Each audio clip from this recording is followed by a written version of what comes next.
Here, visitor. You are about to embark on a journey of discovery through the rich and fascinating history of classical Greece. You'll become fully immersed in the painstakingly detailed world built for Assassin's Creed Odyssey, which you are free to explore at your own pace, without any danger or time pressure. For a directed experience, take one of the many guided tours curated by prominent historians and archaeologists. Along the way, exchange words with some of Greece's most famous historical persons. The classical Greece you are about to explore is at the peak of its glory.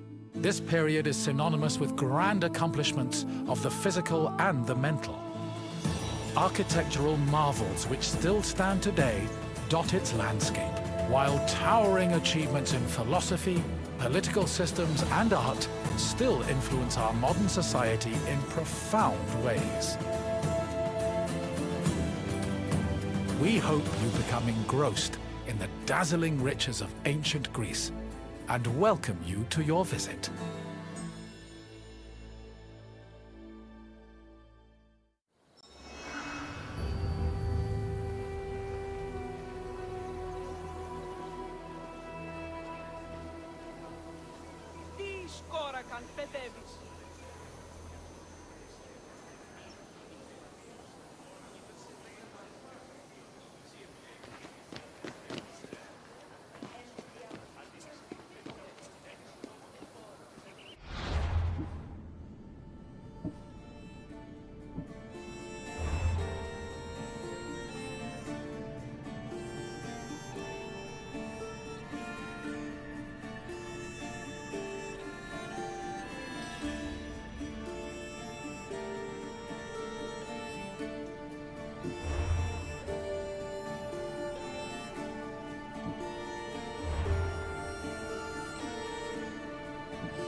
Greetings, wanderer, and welcome to the Acropolis, the shining jewel of Athens.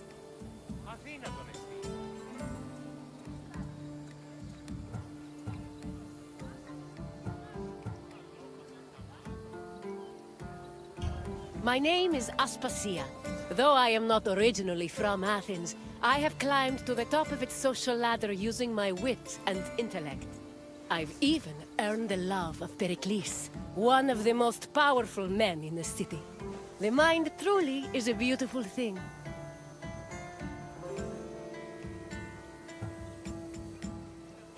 Personally, I think the Acropolis is one of, if not the, greatest place in all of Greece. Though, considering it was the project of my partner, Pericles, I may be a touch biased.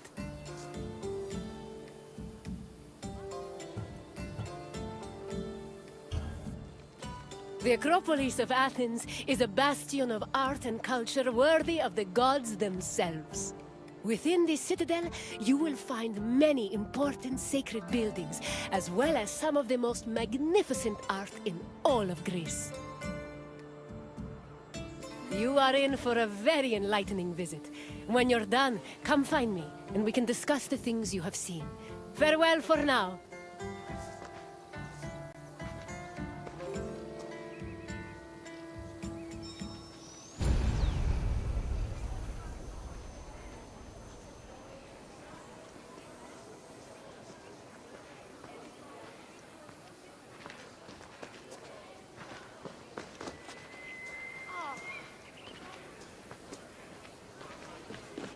The Acropolis has gone through many changes in its long history. It began as a simple rock, was settled as early as the Neolithic period, and then became a fortress in the Mycenaean period. Stone buildings started appearing in the 7th century. The Acropolis has gone through many changes in its long history. It began as a simple rock, was settled as early as the Neolithic period, and then became a fortress in the Mycenaean period. Stone buildings started appearing in the 7th century BCE. But the famous structures whose ruins remain visible today date mainly from a period of construction in the 5th century BCE. The location of the Acropolis is closely tied with Athens. The Acropolis has gone through many changes in its long history, BCE. But the famous structures whose ruins remain visible today date mainly from a period of construction in the 5th century BCE. The location of the Acropolis is closely tied with Athens' foundation myth. Supposedly, it was the site where Athena and Poseidon competed for the city's patronage. This connection gave the Acropolis a sacred aura, and it was considered the religious heart of the city.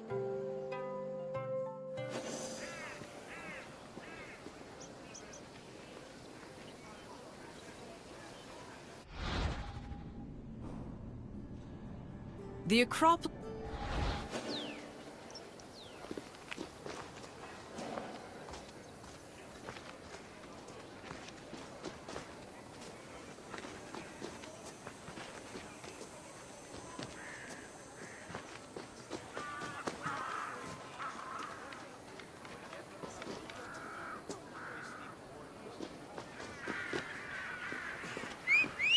The Temple of Athena Nike was built on the remains of old fortifications from the Mycenaean era. Worship at the temple can be traced back to the 6th century BCE, but the building itself was destroyed during the Greco-Persian Wars a century later. It was rebuilt during the Peloponnesian War. Given that the name Athena Nike roughly means Athena of victory, it was likely constructed in the hopes that Athens would win the war. Unusually, the temple depicts historical scenes of battles against the Persians instead of the more mythologically inclined art of other Greek buildings. The temple's priestess was chosen randomly among the Athenians and received a salary of 50 drachmae annually, along with skins and trophies from sacrificed animals.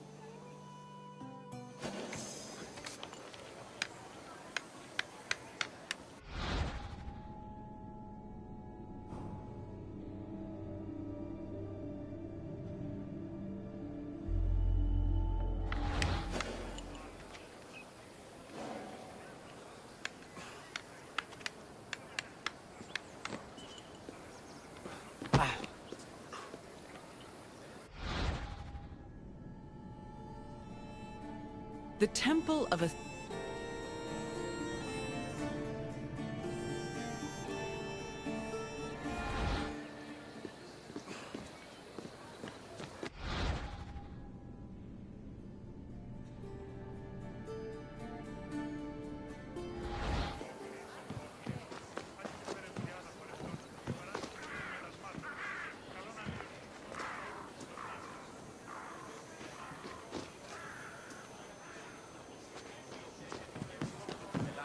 The Acropolis was built up over a long period, due in no small part to its partial destruction during the Greco-Persian Wars.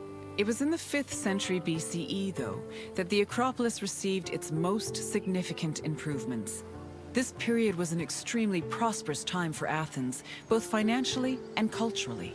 With a booming economy bolstered by trade and the Lavrion silver mines, Pericles, the leader of Athens, financed a huge project to rebuild the citadel. He enlisted the help of renowned artists, like the sculptor Phidias, as well as the architects Iktinos and Callicrates. Together, they erected buildings like the Parthenon and the Propylaea Gateway. Pericles' goal was to make the Acropolis into a glorious monument to the gods and to mortal Athenians.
Behind the propylaea was the giant bronze statue of Athena Promachos, or Athena who fights on the front lines. That name was reflected in the spear and shield the statue held in its hands. It was erected in the mid-5th century BCE by the artist Phidias. According to an inscription, it took 9 years to make and cost almost 500,000 drachmae. At approximately 10 meters tall, the statue was apparently so large that Pausanias claimed its helmet and spear tip could be seen from the sea near Cape Sunion, 60 kilometers away. The ornamentation on the statue's shield was engraved by the metalsmith Mies.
The Araphoroi were young girls between the ages of 7 and 11 who were in charge of special rites. A list of 4 girls was drafted by the Assembly of Citizens, from which the High Magistrate, the Archon Basileus, chose 2 to serve as Araphoroi for the year. The girls lived in a house on the Acropolis. They were in charge of carrying sacred objects and weaving the peplos of Athena. The peplos was a sacred robe offered to Athena during Panathenaea, a festival held in her honor.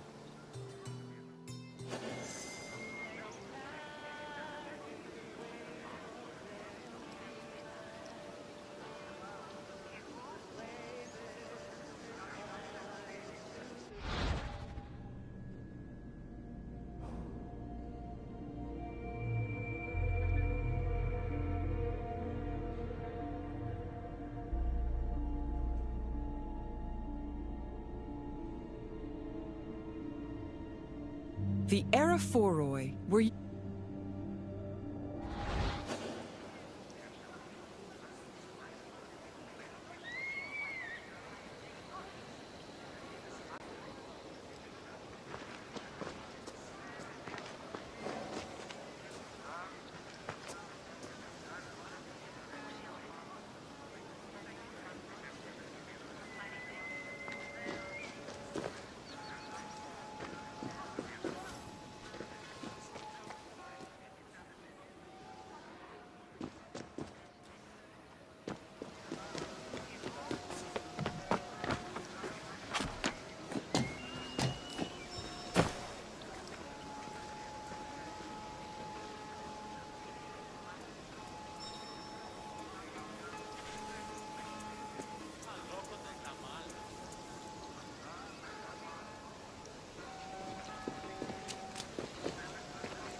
The Erechtheion was an atypical temple. It was dedicated not only to Athena Polias, but also to Cecrops, the mythical founder of Athens, his son Erechtheos, and even Poseidon, the sea god who challenged Athena for possession of the city. The temple was divided into sections. The eastern part housed a statue dedicated to Athena, while the western section jointly belonged to Poseidon and Erechtheos. Meanwhile, King Cecrops' grave was believed to be under the caryatid porch. Under the temple was a crypt that was said to contain the sacred snakes of Athena. The snakes may have had a sweet tooth because the priestesses of Athena allegedly fed them honey cakes.